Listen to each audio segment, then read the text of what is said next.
Kok suaranya hilang ini?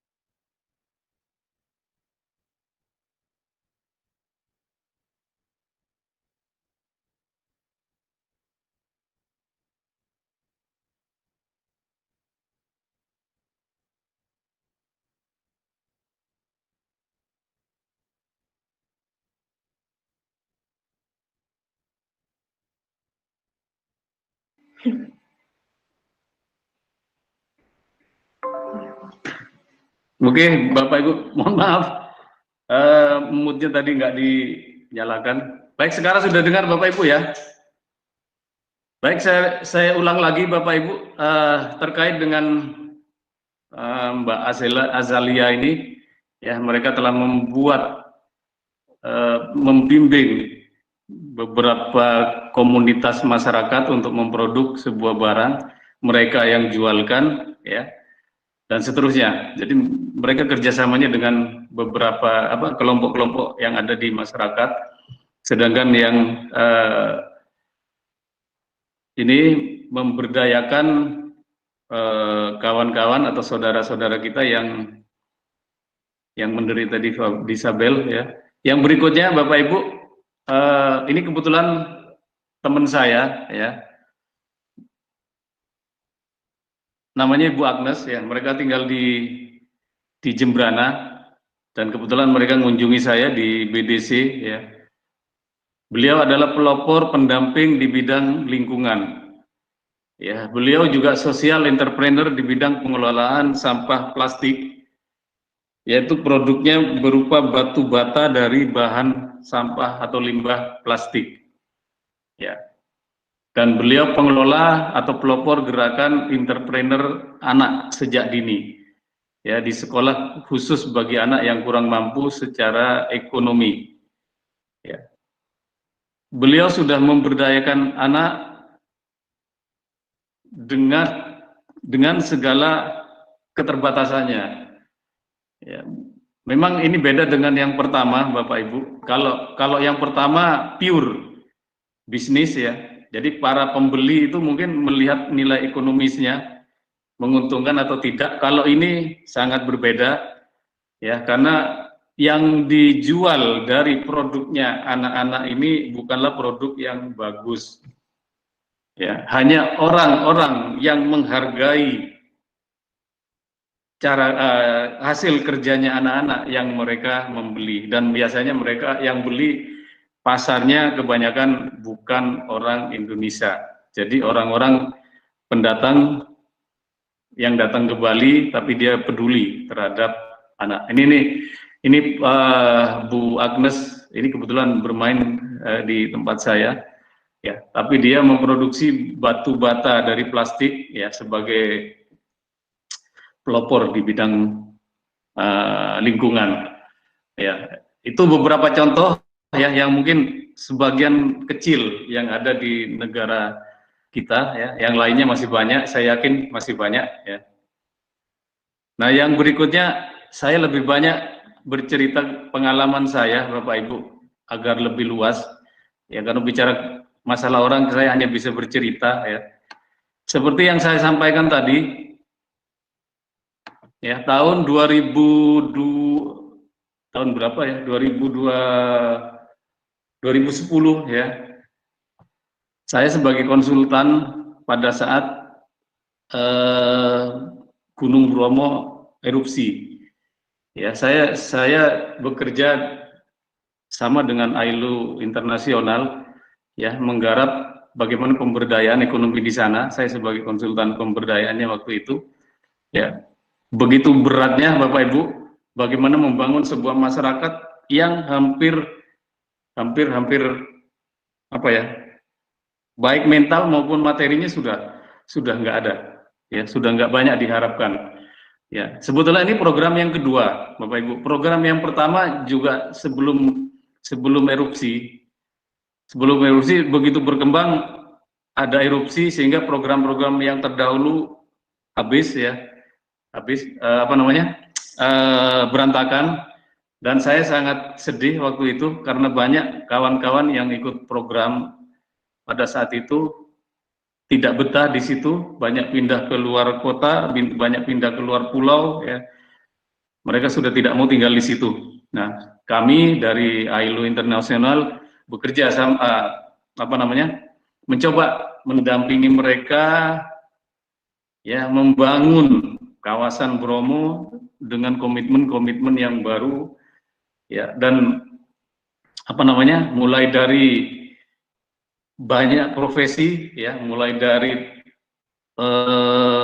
kawan-kawan yang profesinya sebagai pengemudi jeep, kawan-kawan yang profesinya kuda ya, kawan-kawan yang profesinya asongan, itu semua dilibatkan ya. Mereka bikin komitmen bagaimana cara mengembangkan Bromo kembali sesuai profesinya masing-masing ya. Alhamdulillah kita bisa melihat Bromo yang seperti saat ini ya, termasuk pada saat itu kita coba beberapa ide ya.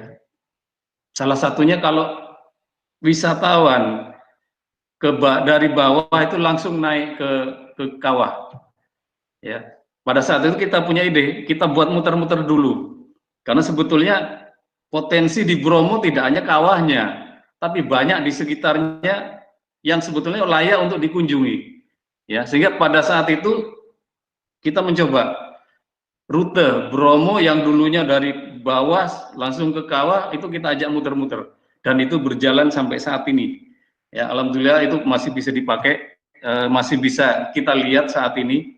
Sehingga kalau ke kawah kita tidak hanya pilihannya naik ke kawahnya, tapi masih muter-muter dulu, muter-muter ya.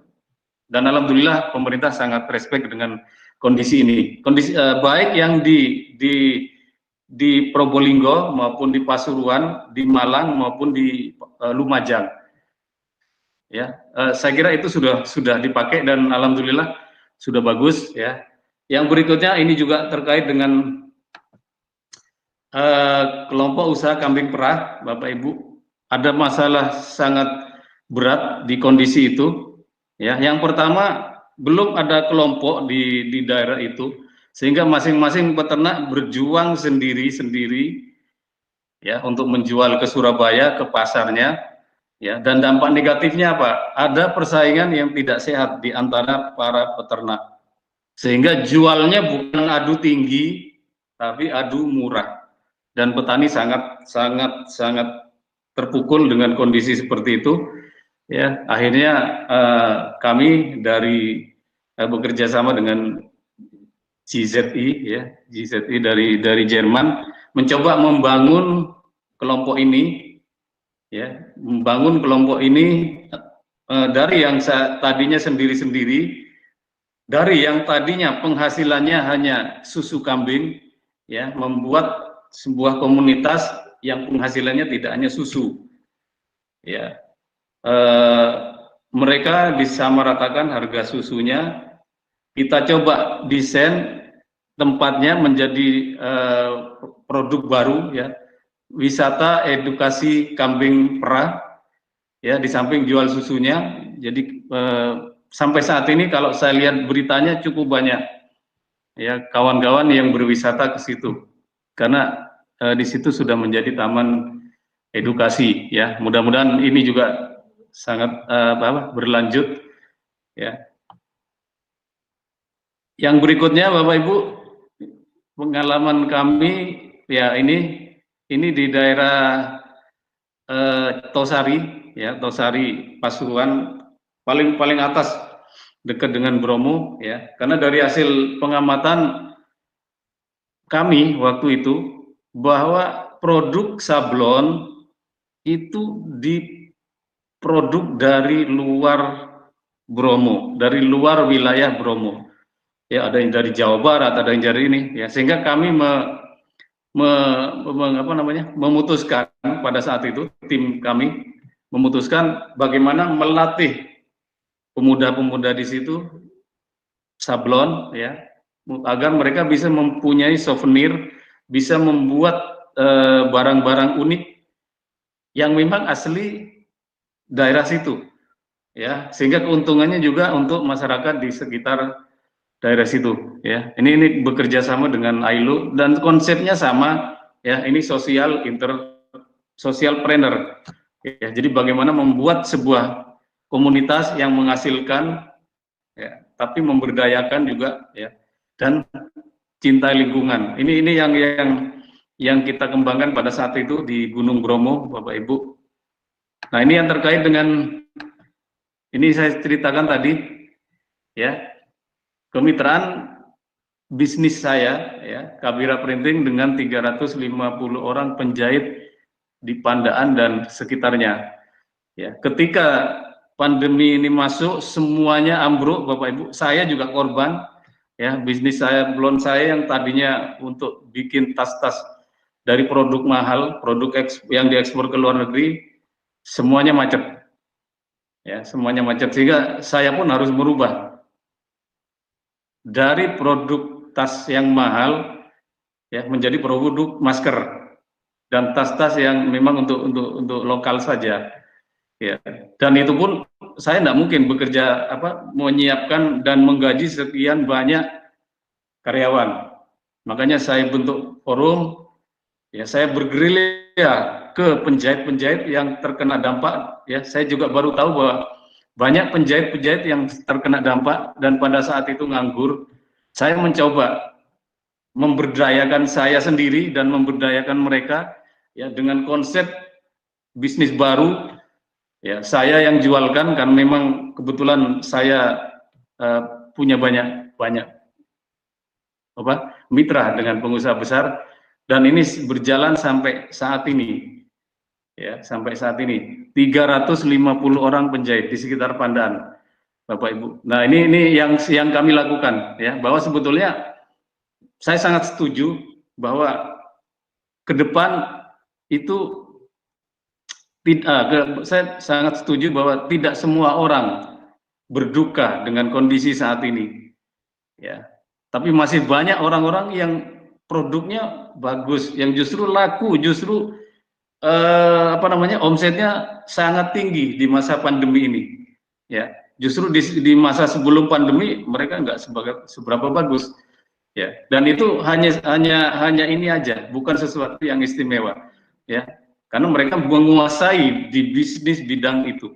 Sementara yang lain kelimpungan karena mereka tidak menguasai bisnis pada saat situasi seperti ini, ya. Ini yang berikutnya, dan ini yang terakhir, Bapak Ibu.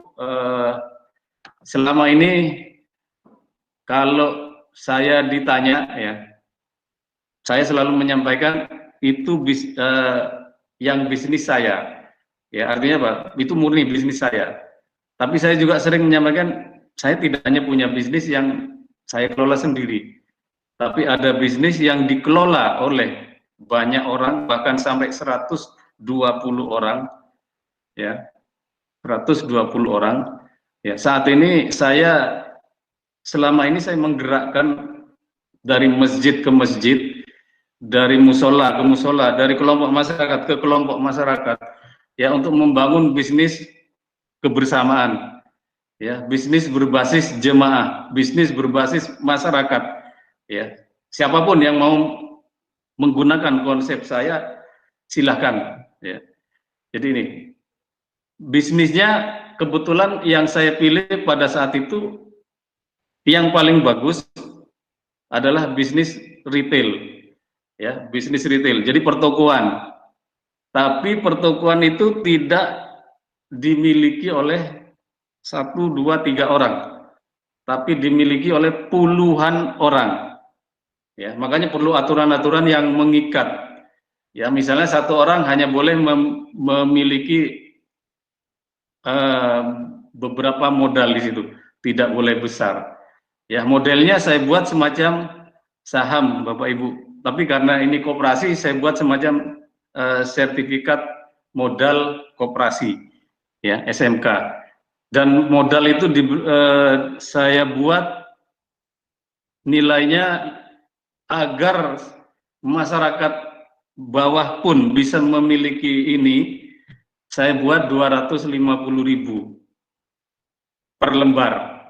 Ya, bahkan saya sangat terharu ketika ada seorang penjual es tebu, dia membeli 4 lembar saham, 4 lembar sertifikat modal, ya, sertifikat modal koperasi, dan dia sudah berhak untuk menyebut dirinya sebagai pemilik dari minimarket atau supermarket itu atau bisnis itu, ya.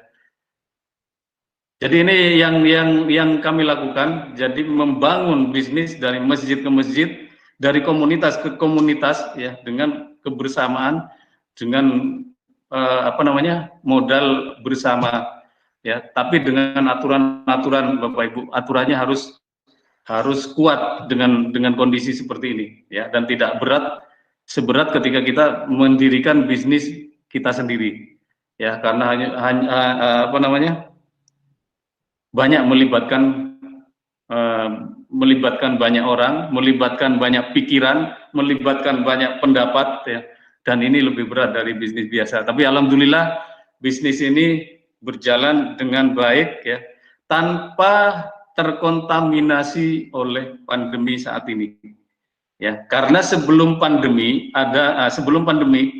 di bisnis ini ada aturan Bapak Ibu, bahwa setiap bulan masing-masing itu minimal harus berbelanja, ya, 300.000. Entah belanja apa, tapi setiap orang minimal berbelanja 300.000, ya. Sehingga dengan cara seperti itu, ya, minimarket kita itu tidak pernah sepi, ya, karena selalu ada, dan kita punya unit mobil untuk mengirim. Jadi tinggal tunggu di tempat, tunggu telepon, pesan, kita antar. Nah, ini yang dilakukan oleh beberapa bisnis yang lain pada saat pandemi. Kami sudah melakukan sebelum pandemi sudah dengan konsep seperti itu. Ya, jadi setiap anggota harus membeli minimal 300.000 setiap bulan. Itu.